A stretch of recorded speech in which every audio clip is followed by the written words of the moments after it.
Kebetulan Caimin ini calon wakil presiden. Ya. Caimin ini merampok PKB Gus Dur. Inilah, mungkin abang juga begitu ya, tertinggal sih. Bisa jadi. Kalau saya mungkin tertinggal karena saya naik buat ikan gitu. Dipilih jadi Dewan Suro. Dewan Suro. Nah, pada saat pemilihan Tanfis itu selain Muhaimin ada kandidat lain. Makanya Ancol itu juga melalui pemilihan Pak John, bukan ditunjuk-tunjuk. Yang terpilih Pak Muhaimin. Muhaimin lagi. Dengan Cuman partainya, orang yang ini kalau juga di Jawa malah berani katanya begini kira-kira ya.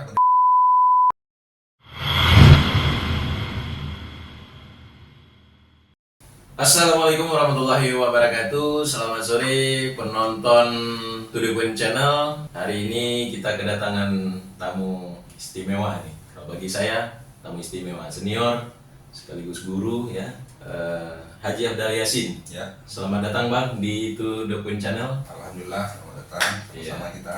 Baik.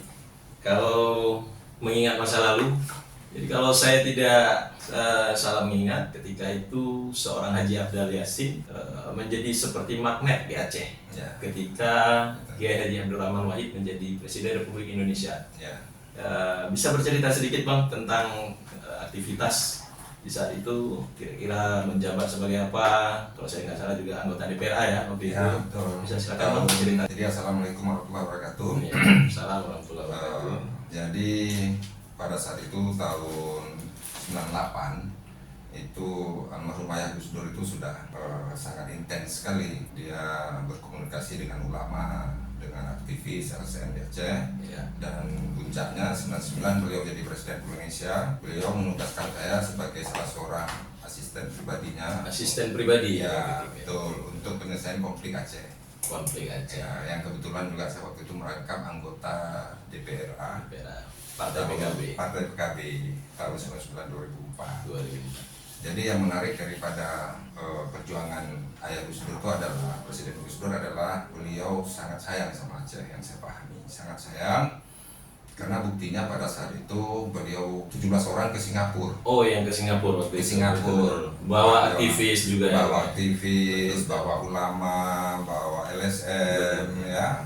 Itu juga cukup menarik, yang mana pada saat itu saya pimpinan rombongan diutus untuk berkomunikasi pada saat itu di Singapura. Tapi uniknya kami sempat berlama-lama di Singapura karena dari pihak pada saat itu Mentro Malik, pada saat itu beliau Mentro. Bisa diceritakan kira-kira siapa-siapa aja ketika itu yang ikut? Ya, pada saat itu mewakili ulama almarhum Walid Murahban. Walid Murahban Bakongan. Pada saat itu Abu Panton Ketua Huda yang mengamanahkan beliau.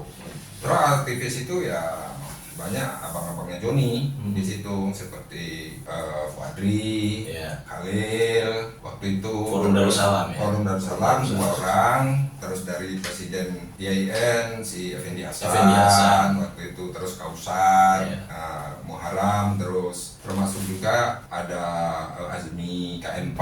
Jadi lengkap lah pada saat itu 17 orang. Nah, kita waktu itu bulan puasa. Bulan puasa itu ya. Di Singapura itu, di Gelang itu sempat ya namanya puasa ya. Jadi sangat sulit lah kami beradaptasi di negeri orang. Tapi karena ini amanah Presiden Gus Dur, harus ketemu dengan Mentro Malik. Pada saat itu beliau Menteri Dalam Negerinya Rekan Aceh Merdeka. Sekarang beliau dengan jabatan Paduka Yang Mulia Wali Nagro saat ini.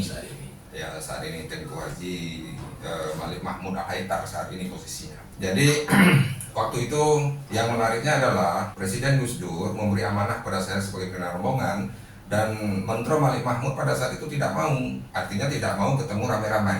Oh gitu. Ya, itulah membuat agak lama pertemuan itu. Sempat berhari-hari kami di sana.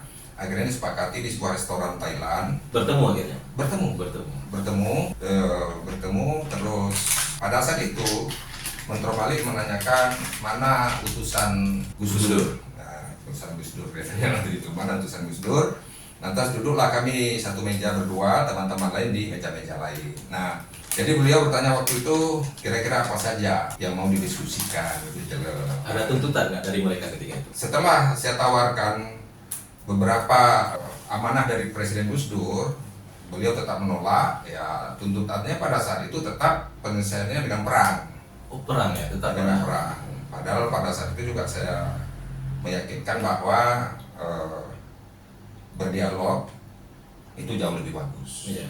Tapi ya pada saat itu bahwa eksistensi dunia masih diperlukan oleh gerakan-gerakan Aceh Merdeka itu. Jadi salah satu yang saya tawarkan pada saat itu adalah partai lokal, terus independen. Iya. Oh itu artinya mulai dari situ sudah. Oh ya, iya. apa yang di UUPA sekarang ini sudah dibicarakan. Oh iya. Cuman kan uniknya kan kalau kita di Indonesia ini kan kalau membuat satu pekerjaan atau proses itu kan proses awal Pak John sering dilupakan gitu. Tertinggal ya. Tertinggal. Munculnya yang terakhir. Inilah. Mungkin abang juga begitu ya. Tertinggal sih. Bisa jadi. Kalau saya mungkin tertinggal karena saya naik buat ikan gitu kan. Gitu ya. Kalau naik jet mobil nggak tertinggal ya.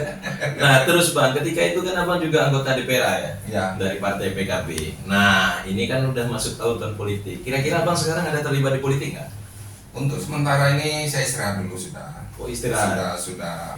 Nah ini saya kenapa singgung-singgung PKB tadi bang? Ya. Karena abang ya yang saya tahu, mungkin juga orang Aceh tahu, adalah salah satu pendiri PKB ya di Aceh. Ya kebetulan saya pendiri. Karena abang juga kalau kami tahu dulu abang anak angkatnya Gus Dur. Ya. Tentunya pendirian PKB di pusat juga abang pasti ada Tahu cerita. tidak tahu ceritanya ya. Tahu cerita. Nah ini kan tahun politik nih bang ya. Nggak apa-apa ya, saya singgung-singgung sedikit. Boleh. Ada yang narasi berkembang di media, baik itu media televisi, media sosial, ada narasi.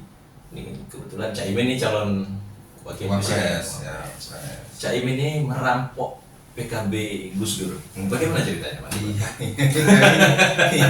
ini yang asik di sini Pak. Ini asik nih. Ini jangan ada yang tersinggung ya. Ya, Tapi ya betul, paling betul. tidak pasti abang tahu lah cerita Betul. ya, di saat pendirian itu, di saat Baik. kongres apa ya? Kalau di PKB apa namanya, Bang? Muktamar. Di saat muktamar itu seperti apa? Pasti abang pasti tahu ceritanya. Insya Allah. Gimana ceritanya gitu? Jadi kebetulan saya betul seperti Pak John bilang, saya salah seorang pendiri PKB di Aceh dan juga ketua di PKB 2 periode. Jadi saya kejadian yang cukup tragis lah katakan kalau untuk PKB pada saat itu ya. Salah satu orang yang terlibat dan tahu duduk cerita sesungguhnya Pak John. Jadi cerita gini. Awalnya itu di Muktamar Semarang itu normal-normal saja. Iya. Artinya itu ayah Gus Dur itu secara aklamasi dipilih menjadi Dewan Suro. Dewan Suro. Nah pada saat pemilihan Tanfis itu selain Muhaimin ada kandidat lain. Ada kandidat. Ali Maskur Musa, Ali Maskur salah Musa. satunya ada kandidat lain. Ya, Nah pada saat itu Muktamirin memilih Muhaimin, terpilih. ya dengan sekjen Lukman Edi. Iya. Oke. Nah setelah berjalan 1 tahun itu ini mulailah terjadi konflik internal di elit ya. PKB di Elit sini. PKB. Jadi kalau menurut saya ya kira-kira gini, ada 1-2 oknum elit PKB Iya. yang mungkin tidak puas terhadap Semarang. hasil Semarang, Iya. lantas dia ditunggangi Iya. oleh oknum dari partai lain. Oh gitu. Masuk Ya. dari luar ya? Ya, Bukan dari masuk internal. keluar. Ya? Jadi kan gini, lucunya kan kita di Indonesia ini kan partai ini kan suka sekali berasik masuk dengan orang lain. Iya. Harusnya kan dia itu kan harusnya solid dia sama dia saja kan. Betul, Artinya betul. Suka ngurus rumah tangga orang lain. Ya betul. Ya waktu Tapi itu nggak kan perlu disebut ya bang partai apa ya? saya pikir kan etisnya, Etisnya. kita orang-orang Aceh ini kan lebih Iya. beradab untuk tidak menyebutkan lah. Orang timur. Tapi kalau kawan-kawan atau saudara-saudara di Jawa, Pak John, kalau saya sebut ini semua udah tahu. Tahu ya, siapa orangnya juga tahu. Tahu. Bukan cuma partainya, Oh. orang yang ini Kalau juga di tahu. Jawa malah berani katanya begini kira-kira ya, bendera kuning kira-kira Iya, gitu kan. nah. Nah itu kalau saya kan nggak bilang begitu Iya, kan. betul, Nah betul. gitu, jadi bendera kuning. Orang dari Jawa Tengah kira-kira gitu Oh, gitu. kan. Orang itu dari Jawa Tengah gitu. Tapi rata-rata memang tahu ya, orangnya pun tahu. Kalau pengurus PKB pada saat itu DPW dan DPC pada saat itu ya itu hampir banyak yang tahu. Tetapi apa yang terjadi sungguhnya itu yang tidak tahu. Iya. Tapi gejolak itu banyak yang tahu. Karena gini, kenapa bisa terjadi muktamar di Ancol dan Parung? Pak Joni sudah masuk pada itunya Iya. ceritanya adalah karena kami teman-teman DPW waktu itu saya ketua DPW Aceh, ya itu kan disakiti oleh si oknum tadi yang ditumpangi oleh orang luar tadi, gitu loh. Nah bermain di elit DPP PKB. Hasil muktamar Semarang, Pak. Iya. Nah ini Semarang udah berapa lama itu menuju ke? Cuma setahun. Setahun. Ke Parung dulu atau ke Ancol dulu? Enggak, kami berbarengan itu. Oh serentak, Parung dengan Ancol serentak. Oh setahun cuma setahun terus berkonflik. Jadi inilah bahayanya kalau misalnya elit-elit partai ya tidak menahan diri. Tidak menahan diri artinya ya kerasukan kekuasaan lah kalau menurut saya si oknum tadi itu ya, terlalu bernafsu ingin berkuasa secara instan, secara cepat gitu. Nah jadi Pak John, waktu di Ancol ini kejadiannya adalah setelah DPW dan DPC ini meminta supaya anasir-anasir elit PKB tadi ini dibersihkan, maka ini tidak terima gitu loh. Si elit-elit tadi ini tidak terima. Nah maka mulailah semakin menajam, ya ditunggangilah dengan kekuasaan-kekuasaan pada saat itu di pemerintahan Pak SBY. Pada saat itu terjadinya muktamar di Ancol, akibat konflik sudah menajam. Itu namanya muktamar luar biasa. Muktamar luar biasa. Sama-sama. Di Parung juga begitu. Ya Pak Jan, muktamar luar biasa. Nah itu pesertanya lebih banyak yang mana yang ikut itu? Jadi begini, yang lucunya kalau yang muktamar Ancol ini itu ketua-ketua DPW DPC ya seperti Pak John kan yang saya pahami kan juga pernah di sebuah partai nasional dan mempunyai jabatan gengsi lah di Aceh. Pak John pada saat itu orang nomor 2 di Aceh di partai itu.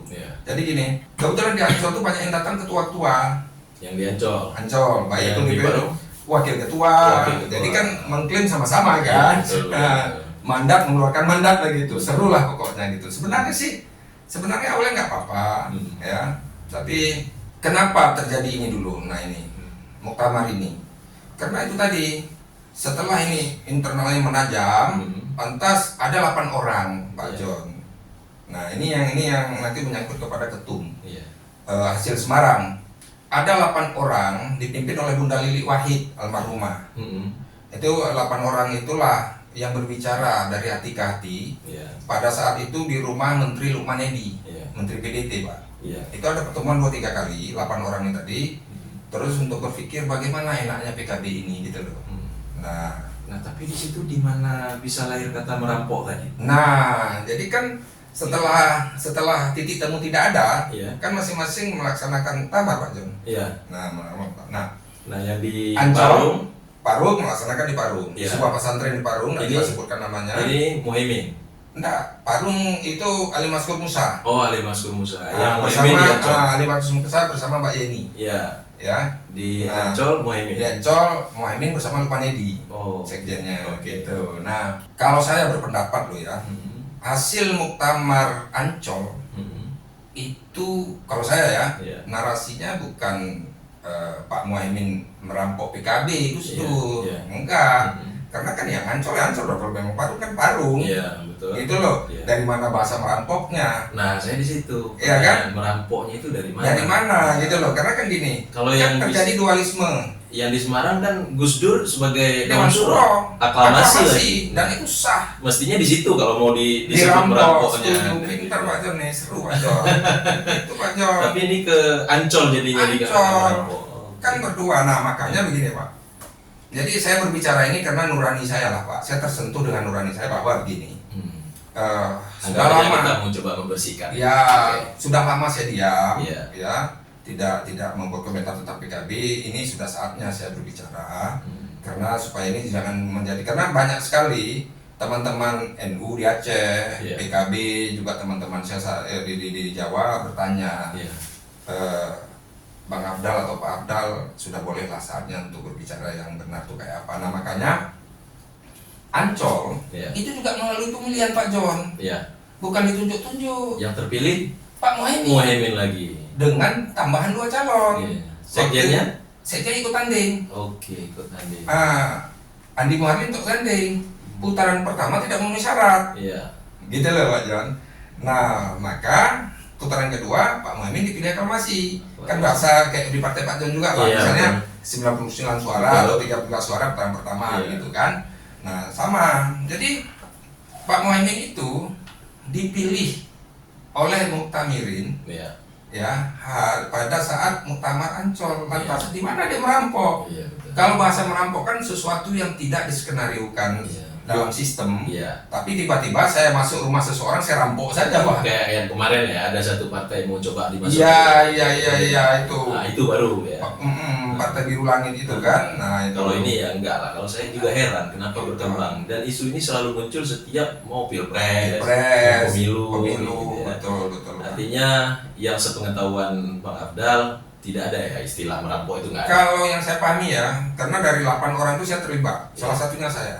Nah, saya hafal masih 7 orang itu. Ya. Jadi salah satunya saya, maka kan sistem Ancol dan Parung berjalan seiring. Iya. Nah, setelah itu kan ini yang menarik Pak John, supaya jangan lupa bahwa kami kesempatan di Ancol itu Pak, jangan salah Pak, karena saya terlibat aktif. Iya. Ya, pada saat itu kami Ancol menginginkan Ayah Gus Dur Dewan Suro Pak. Tapi, nah ini ada tapinya. Pada malam itu, ya, itu kita tidak bisa membawa yang mulia. menghadirkan beliau ke sana.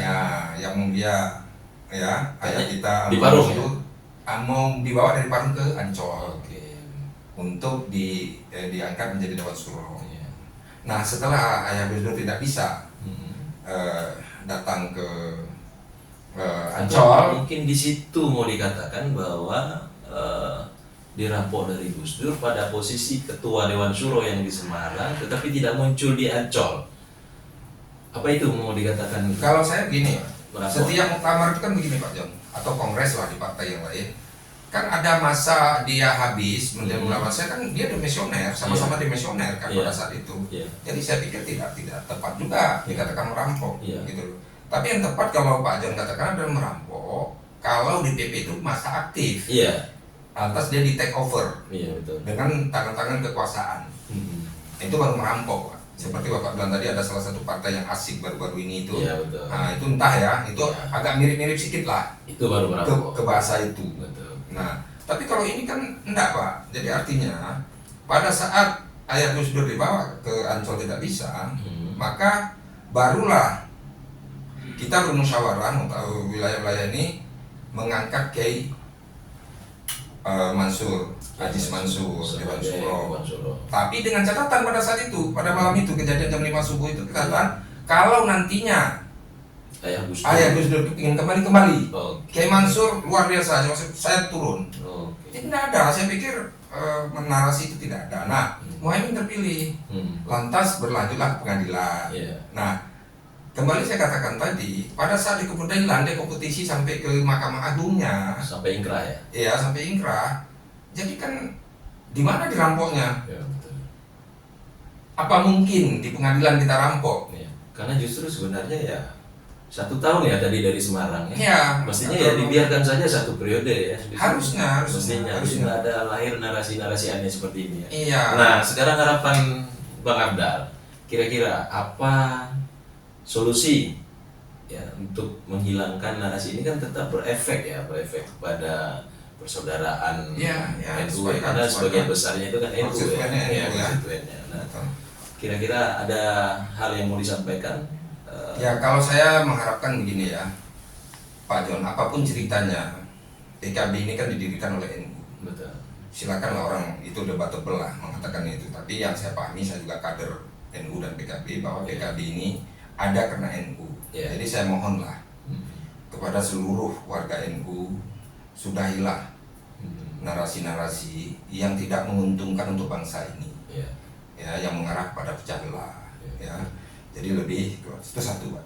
Terus kedua, untuk PKB-nya sendiri, ya, silakan PKB besarkan partai dengan cara-cara yang normal, ya, tidak usah mengganggu partai lain. Itu harapan saya. Jadilah PKB seperti yang diinginkan ulama, karena PKB itu gini Pak Jan, PKB itu yang saya pahami didirikan oleh hasil istikharahnya para ulama tua di Tretes Malang pada saat itu. Sampai lambangnya pun diistikharahkan. Iya. Kenapa lambangnya ini, kenapa bintang 9 begini begitu ya, talinya tidak terikat habis. Jadi saya harapkan betul supaya PKB ini bisa menjadi salah satu partai bersama partai-partai nasional lainnya itu untuk menopang demokrasi di negara yang kita cintai, Republik Indonesia. Itu satu. Terus kedua, saya harapkan sudahilah sakit menyakiti. Toh kita semua bersaudara sama Muslim, betul, ya. Narasi-narasi yang katakanlah pesanan-pesanan oleh oknum kekuasaan tertentu, ya, itu jangan lagi lah, disudahilah. Berikutnya yang terakhir saya inginkan supaya siapapun di antara kita, termasuk diri saya Pak John, ini saran saya akan ikhlaskan saja Pak Muhaimin itu menjadi capres, ya, biarkan dia cawapres, jadi ikhlaskan aja dia, karena yang saya pahami gini loh, kepemimpinan itu takdir Pak. Sudah tertulis di dalam ini ada beda Pak. Pemimpin, pimpinan. Pimpinan itu diciptakan Pak John. Pak John ingin buat perusahaan, Pak John ambil tukang becak jadikan pimpinan perusahaan. Betul. Tapi pemimpin itu dia terlahir. Takdir dia Pak. Jadi siapapun yang menjadi Presiden Indonesia 2024, saya yakin Allah sudah tahu. Sudah ada ya? Sudah ada. Nah, terus kita ngapain tidak ikhlas terhadap Muhaimin Iskandar, meskipun ikhtiar wajib. Meskipun saya tidak kader PKB loh sekarang, meskipun ya saya tidak dalam tim Muhaimin baik di TPN-nya atau daerah, tapi kan saya ingin kira-kira beginilah, sudahilah ini, ya, ikhlaskan Muhaimin dengan takdirnya berjalan. Terakhir saya mohon betul-betul kepada semua kandidat capres ini, sudahi juga lah narasi-narasi yang saling menjatuhkan. Biarlah bangsa ini berpolitik positif. Biarlah bangsa ini ya berpesta pora seperti orang kawin. Betul. Semuanya menyenangkan Pak John. Nah, politik yang gembira. Betul. Begitu aja. Bang Afdal, terima kasih Bang Afdal sudah menjelaskan ya mengenai. Saya jadi penasaran betul itu kok bisa lahir kata-kata merampok. Sudah terjawab. Saya rasa sebenarnya tidak ada ya perampokan itu. Saya yakini karena saya pelaku, sekali lagi saya katakan bahasa itu tidak tepat. Betul. Karena kompetisi itu berjalan, kedua-duanya berjalan dengan bahasa-bahasa yang membuat sakit hati. Betul. Sebenarnya kan nggak perlu terlahir bahasa. Ya, dan juga tambah sedikit Pak John, saya mohon juga Pak Muhaimin kalau mendengarkan wawancara saya sama Pak Joni di To the Point. Tolong Pak Muhaimin juga banyak bersabar, banyak beristighfar. Saya rasa sudah sabar itu Pak. Iya ya. Tapi mana tahu nanti puncaknya nggak sabar kan, nggak sabar juga Pak. Karena isunya ini kan sudah pemilu keluar lagi, keluar lagi. Tapi kan yang sabar itu kan sampai akhir hayat Pak Muhaimin. Oh gitu. Gitu kan? Ya mungkin sudah jadi presiden nanti bisa diselesaikan. Wapres ya. Betul. Gitu ya. Baik. Nah, kira-kira peluangnya ada ya? Peluang. Ah itu saya tanya Allah. Pak Afdal sendiri kira-kira kemana nih arahnya? Yang penting tiga ini salah satu jadi ini, jagalah Indonesia. Dan pesan saya, siapapun presiden Indonesia ke depan, baik itu Pak Prabowo, Pak Ganjar Pranowo, Pak Anies Baswedan, jangan lupakan Aceh itu satu. Kedua, tolong, ini saya titip Pak Indonesia supaya nggak lupa, dimanapun saya seminar ikut-ikut ya, atau acara apapun, tolong undang-undang pemerintahan Aceh dan MOU Helsinki itu disambung 2027 nanti, dilanjutkan karena ini penting ya bagi presiden, penting. Banyak hal yang belum tuntas. Dan di sini banyak nyangkut anggaran Pak John. Betul. Banyak nyangkut anggaran. Nah kalau salah penanganan ini Pak John, masalah MOU Helsinki ini bisa menimbulkan revolusi sosial ya Aceh. Ada kemungkinan itu. Ada mungkin, kita buktikan saja. Misalnya anggaran dari 23 triliun tiba-tiba tinggal 1-2 triliun. Si A menuduh si B macam-macam lah Pak John. Ini tinggal berapa lagi? 1% ya? 1% lagi ya? Tinggal 1%. Itu sudah jauh sekali. Itu pesan saya untuk presiden siapapun dia. Sayangi Aceh secara tulus. MOU Helsinki, Undang-Undang Pemerintah Aceh nomor 11 lanjutkan. Nah, terima kasih Bang Afdal yang sudah hadir di To The Point pada edisi kedua ini. Mudah-mudahan ada waktu kita nanti berkomunikasi terus selanjutnya. Mudah-mudahan apa yang menjadi harapan tadi disauti siapapun nanti yang terpilih sebagai pemimpin di Republik ini. Nah, khusus untuk PKB, ya mudah-mudahan ini juga menjadi pelajaran menjadi bagus lah. pelajaran dan bisa meredah ketegangan Insya internalnya, Allah itu kita persaudaraannya terikat dengan baik kembali. baik. Terima kasih sekali lagi Bang Abdal. Terima kasih. Saya juga ini Pak John, terima kasih podcast To The Point. Ya.